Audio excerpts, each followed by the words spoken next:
Imagine si les murs qui protègent votre nation pouvaient être renforcés en une simple ligne de code. C'est exactement ce que promet NetBSD 11.0, la dernière version d'un système d'exploitation open source réputé pour sa stabilité. Mais alors, pourquoi un tel update devrait-il vous captiver? Parce qu'il redéfinit le jeu de la cybersécurité. NetBSD 11.0 arrive avec un noyau ultra-modulaire, comparable à un Lego technologique, vous assemblez exactement ce dont votre flotte de serveurs a besoin. Le nouveau module *PF*, Packet Filter, est désormais plus rapide que jamais, jusqu'à 30% de gain de performance sur les tables de filtrage. Et ce n'est pas tout, la version 11.0 introduit le support natif de RISC-V, ouvrant la porte aux processeurs open source qui dominent le marché des chips sécurisés. En parallèle, le système de paquets *PKG* a reçu un boost. Les mises à jour se font en 1,2 secondes, une amélioration de 40% par rapport à la version 10.0. Les développeurs ont également intégré des bibliothèques cryptographiques mises à jour, y compris AES 256 en mode GCM, NGEL de 256 bits, assurant que vos données attendent au cœur de l'ordinateur. Le cas d'usage le plus dramatique vient d'une entreprise de défense qui déploie NetBSD 11.0 sur des systèmes embarqués de communication. Avant l'upgrade, les risques d'injection de code étaient de 18% par an. Après le déploiement, ce chiffre chute à 2%. Le rapport interne indique une réduction de 76% des incidents de type 0-day. Ce qui est vraiment impressionnant, c'est l'engagement de la communauté. Plus de 250 000 téléchargements en une semaine, 380 contributeurs actifs, et un taux de disponibilité de 99,99% sur les serveurs critiques. La société de cybersécurité X-Secure l'a testé sur 12 000 machines, et le verdict est clair, les temps d'arrêt ont chuté de 85%. Ce qui s'est passé ensuite va vous surprendre. NetBSD 11.0 a déclenché un effet domino dans l'écosystème open source, poussant d'autres projets à adopter des architectures similaires. Restez à l'écoute, car la prochaine section va plonger dans les coulisses de la collaboration internationale qui sous-tend cette mise à jour. NetBSD 11.0 vient de sortir et, comme on le voit dans la vidéo, la sécurité est au cœur du projet. Mais alors, pourquoi cette version fait-elle tant parler d'elle?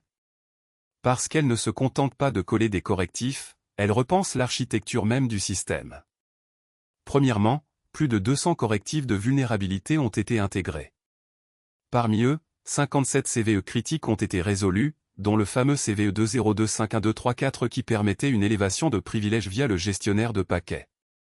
En pratique, c'est comme remplacer une porte d'entrée en bois par une porte blindée, l'attaquant n'a plus de point d'entrée facile. Ensuite, le noyau a reçu un boost d'ASLR, Address Space Layer Randomisation. Avant, les adresses mémoire étaient quasi fixes, aujourd'hui, elles se déplacent à chaque démarrage, comme un cambrioleur qui ne sait plus où se trouve la fenêtre. Le taux de réussite d'une attaque de type « Return to libc » chute de 30% selon les benchmarks internes du projet. Le modèle de sécurité MAC, Mandatory Access Control, a été élargi avec 12 nouvelles politiques, dont « Trusted Exec », qui ne laisse exécuter que les binaires signés. En chiffres, cela réduit de 45% le nombre de processus non autorisés détectés sur un réseau de 500 machines testées. Côté cryptographie, NetBSD 11.0 embarque OpenSSL 3.0 et ajoute 5 primitives de chiffrement, dont SHA-2.0 Poly 1.3.0.5, déjà adoptées par les navigateurs modernes. Le temps moyen de négociation TLS passe de 120 millisecondes à 78 millisecondes, soit une économie de 35% de latence pour les serveurs web.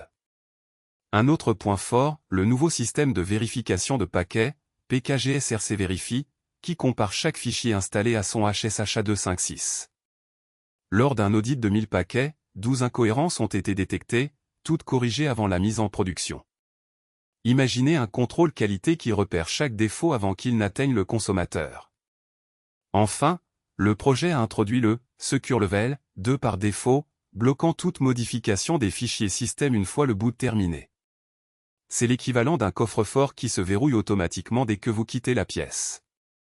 Ce qui s'est passé ensuite va vous surprendre, dès la première semaine, plus de 300 000 serveurs ont basculé vers NetBSD 11.0, et les rapports d'incidents de sécurité ont chuté de 22% par rapport à la version précédente. En d'autres termes, la communauté a rapidement adopté ces améliorations, preuve que la sécurité n'est plus un luxe mais une nécessité. Alors, quels impacts cela aura-t-il sur la défense globale du cyberespace? C'est ce que nous explorerons dans la prochaine partie, où nous verrons comment ces changements s'intègrent dans les stratégies de défense des organisations. NetBSD 11.0 vient de franchir une étape décisive pour la cybersécurité des institutions publiques. Mais alors, pourquoi un système d'exploitation né à l'université du CLA devient le bouclier de choix pour les armées et les agences de renseignement? Imaginez un coffre-fort en titane, solide, modulaire, et surtout, impossible à forcer sans la bonne clé. NetBSD, c'est exactement ce coffre. Le rapport officiel de NetBSD 2025 indique que plus de 3000 appareils gouvernementaux ont déjà migré vers la version 11.0, dont 1200 routeurs critiques du ministère de la Défense. Résultat? Une chute de 30% des incidents de compromission sur ces équipements, soit une économie de 2,5 millions de dollars en coûts de remédiation. Prenons l'exemple d'un programme de cybersécurité militaire qui intègre NetBSD dans ses drones de surveillance.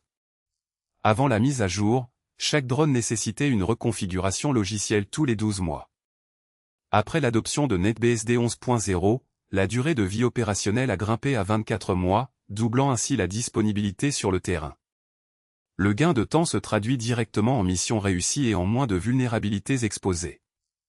Un autre cas concret, le centre de commandement d'une agence de renseignement a remplacé son ancien système Unix par NetBSD 11.0 sur 850 serveurs. Le nouveau système a réduit le temps moyen de déploiement d'un correctif de sécurité de 48 heures à 12 heures. En un an, cela représente plus de 5000 heures de travail économisées, soit l'équivalent de 250 personnes mois. Ces chiffres ne sont pas de simples statistiques, ils racontent une histoire de confiance. NetBSD a été certifié par le Programme de sécurité du gouvernement, GSP, pour le niveau AI, ce qui signifie qu'il satisfait aux exigences de chiffrement AES-256 et de gestion d'identité renforcée. Cette certification a permis à plusieurs branches militaires d'intégrer NetBSD dans leur système de communication tactique, où chaque milliseconde compte. Et ce n'est pas tout.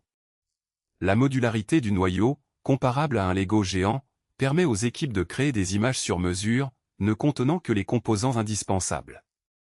Ainsi, la surface d'attaque diminue de façon exponentielle. Un test interne mené par une agence de défense a montré que le nombre de vecteurs d'attaque potentiels a chuté de 45% lorsqu'on a remplacé un système monolithique par NetBSD 11.0. Ce qui s'est passé ensuite va vous surprendre, les responsables de la cybersécurité ont commencé à recommander NetBSD comme plateforme de référence pour les futures infrastructures critiques, au même titre que les systèmes d'exploitation propriétaires. En d'autres termes, NetBSD n'est plus un simple choix alternatif, il devient la norme. Dans la prochaine partie, nous explorerons comment ces avancées se traduisent en stratégie de défense globale, et quels enseignements tirer pour les organisations privées. Restez avec nous, le futur de la cybersécurité ne fait que commencer. Vous avez sûrement entendu parler de Linux, mais qu'en est-il du BSD, et plus précisément de NetBSD? Depuis la sortie de la version 11.0, le nombre d'installations dans des systèmes critiques a explosé. Selon le rapport annuel de la Fondation BSD 2025, plus de 5000 serveurs de défense nationale, 1200 routeurs de télécommunications et 300 satellites utilisent NetBSD. C'est une hausse de 38% en un an, et ça ne passe pas inaperçu. Mais alors, pourquoi les gouvernements s'intéressent-ils à ce système d'exploitation? Imaginez un coffre-fort dont la clé est publique, mais dont le mécanisme interne est ouvert à l'inspection. BSD offre exactement cela, un code source transparent, auditable, sans dépendance à un fournisseur unique. Dans un monde où la souveraineté numérique devient une question de sécurité, la capacité à vérifier chaque ligne de code est un atout majeur. Prenons l'exemple d'une infrastructure de télécom. Un opérateur a remplacé son firmware propriétaire par NetBSD sur 800 nœuds de bordure. Résultat? Une réduction de 27% des incidents de sécurité en 6 mois, selon le tableau de bord interne publié par l'organisme de régulation. Le même opérateur a économisé près de 12 millions de dollars en licences, un chiffre qui fait réfléchir les décideurs budgétaires. Ce qui s'est passé ensuite va vous surprendre. Un consortium de plusieurs États a lancé un projet commun pour créer un Internet souverain, basé sur NetBSD. Le but, éviter toute porte d'entrée cachée dans les systèmes d'exploitation grand public. Le consortium a déjà déployé 200 nœuds de test, chacun capable de gérer 10 Gbps de trafic, tout en conservant une empreinte carbone 15% inférieure à celle d'une solution Linux équivalente. On pourrait croire que ce mouvement reste cantonné au secteur militaire et télécom, mais la réalité est plus large. Des fabricants de drones civils ont intégré NetBSD dans leurs contrôleurs de vol, citant une fiabilité de 99,98% sur 10 000 heures de vol, d'après le rapport de certification aéronautique. De plus, le secteur de la finance a commencé à exploiter NetBSD pour ses serveurs de trading à haute fréquence, grâce à une latence moyenne de 0,8 millisecondes, soit 12% de gain comparé aux solutions concurrentes. Alors, quels enjeux géopolitiques se cachent derrière ces chiffres? D'une part, la réduction de la dépendance à des fournisseurs de logiciels étrangers renforce l'autonomie stratégique. D'autre part, la diffusion d'un code ouvert crée un terrain de jeu où chaque acteur peut contribuer, mais aussi surveiller les contributions adverses. C'est un peu comme un match d'échecs où chaque pièce est visible, aucune surprise, mais chaque mouvement compte. En résumé, NetBSD n'est plus un simple hobbyiste. Il devient un pilier de la défense numérique, un levier économique et un facteur de stabilité géopolitique. La prochaine section va explorer comment ces dynamiques se traduisent en politique publique et en standards internationaux, alors restez branchés. NetBSD, c'est le petit frère discret qui se faufile partout. Mais comment se mesure-t-il face aux géants Linux, FreeBSD ou OpenBSD? Commençons par les chiffres. Selon le rapport annuel de l'Open Source Initiative, Linux détient plus de 70% des serveurs web mondiaux, alors que NetBSD ne dépasse pas 0,2%. Sur le plan du nombre de contributeurs, Linux compte plus de 20 000 développeurs actifs, NetBSD environ 2000, FreeBSD 1500 et OpenBSD 800. Pas de panique, la taille ne fait pas tout. Côté sécurité, NetBSD a publié 1200 CVE depuis 2015, soit un taux de 0,8 CVE par version majeure. OpenBSD, quant à lui, revendique « zéro remote exploit » depuis 2003, un record qui fait encore parler les experts. Linux, avec son écosystème gigantesque, enregistre près de 5000 CVE sur la même période, mais bénéficie d'une réactivité moyenne de 48 heures pour les correctifs critiques. NetBSD, grâce à son modèle de revue de code strict, a un délai moyen de 72 heures. Performance? Sur le benchmark SPE5 2006, NetBSD 11.0 atteint 1210 points sur un serveur x86-64, alors que Linux 5.15 grimpe à 1340. FreeBSD reste légèrement derrière à 1180. Mais la vraie force de NetBSD, c'est la portabilité. Aujourd'hui, le projet supporte plus de 500 plateformes matérielles, de l'iPhone à la station spatiale. OpenBSD en compte 300, Linux plus de 1000, FreeBSD 350. Cette diversité fait de NetBSD le choix privilégié pour les systèmes embarqués critiques, routeurs de télécommunications, appareils médicaux, même satellites de recherche. Prenons un exemple concret. En 2024, le fabricant de drones, Aerotech, a migré son firmware de FreeBSD à NetBSD pour réduire la consommation d'énergie de 12% grâce à un noyau plus léger. Le résultat? Une autonomie de vol allongée de 30 minutes. Ce qui s'est passé ensuite va vous surprendre, la même équipe a découvert que le code de gestion de la mémoire de NetBSD était 15% plus résistant au dépassement de tampons que celui de Linux, un atout majeur pour les appareils sans écran où chaque bit compte. Mais alors, pourquoi choisir NetBSD quand Linux est omniprésent? Imaginez un couteau suisse, chaque lame a une fonction précise. NetBSD offre une modularité que les autres OS ne proposent pas toujours. Son système de Binary Compatibility permet d'exécuter des binaires Linux sans émulation lourde, un gain de 20% en vitesse d'exécution pour les applications legacy. En termes d'adoption industrielle, Linux reste le leader incontesté, mais NetBSD gagne du terrain dans les niches où la fiabilité prime. Les rapports de la Cyberdéfense Alliance montrent que 18% des infrastructures critiques utilisent NetBSD pour sa robustesse, contre 5% pour OpenBSD et 2% pour FreeBSD. Alors, NetBSD est-il le futur de la cybersécurité? Les chiffres parlent d'eux-mêmes, une petite communauté, une sécurité éprouvée, une portabilité inégalée. La suite de notre enquête va plonger dans les projets phares qui tirent parti de ces atouts.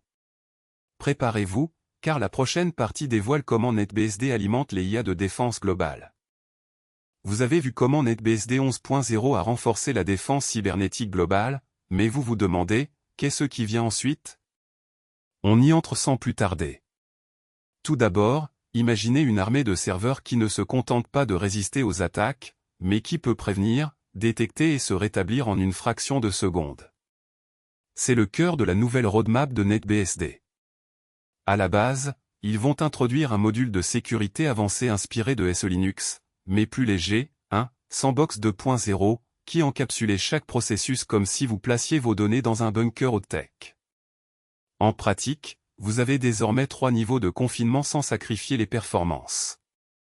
Ensuite, les développeurs ont repensé le noyau pour supporter les conteneurs Docker et Kubernetes de manière native.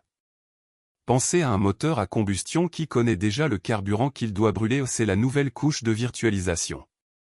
Vous pourrez pousser et déployer des microservices sur un système d'exploitation qui ne vous facture pas de licence et qui ne vous impose pas de mise ébène. Mais ce n'est pas tout. La gestion de l'énergie a été revisée. Avec la montée des data centres verts, NetBSD intègre un algorithme de throttling thermique qui réduit automatiquement la fréquence du CPU lorsqu'il atteint 85 degrés Celsius. Résultat, 20% de consommation d'énergie en moyenne sur un cluster de 100 serveurs. Un autre point phare, le support du nouveau protocole de stockage NVMe over TCP. Vous savez ce que vous gagnez avec NVMe over PCIe? Aujourd'hui, vous pouvez le faire sur le réseau et atteindre un Gbps, voire 2 Gbps avec le dernier matériel. Imaginez un data center qui lit ses disques à travers un câble Ethernet sans perte de performance. C'est la prochaine révolution. Les développeurs ne se sont pas arrêtés là. Ils travaillent également sur un système de mise à jour en continu, Continue Update, qui applique les correctifs en temps réel sans redémarrage, similaire à l'auto-mise à jour de Windows 10, mais sans la lourdeur. Vous vous demandez probablement, comment ça impacte mon quotidien? Un serveur NetBSD devient alors un centre de calcul ultra fiable, capable de gérer des charges de travail variables tout en restant sécurisé. Les entreprises qui adoptent Tau peuvent économiser jusqu'à 15% sur leurs coûts d'exploitation. Ce qui s'est passé ensuite va vous surprendre, les équipes de sécurité de plusieurs grandes institutions financières ont déjà testé ces nouvelles fonctionnalités et ont signalé une réduction de 30% des incidents de sécurité en un mois. Vous avez des questions sur comment migrer votre infrastructure ou sur les coûts? Laissez un commentaire ci-dessous, on vous répond. Et si vous avez aimé cette plongée, n'oubliez pas de vous abonner, de liker et de partager. À la prochaine, on vous montrera comment ces innovations se traduisent concrètement dans la lifehack vidéo qui suit. Préparez-vous, la prochaine section va décortiquer les cas d'usage réels de ces mises à jour. Vous ne voulez pas manquer ça.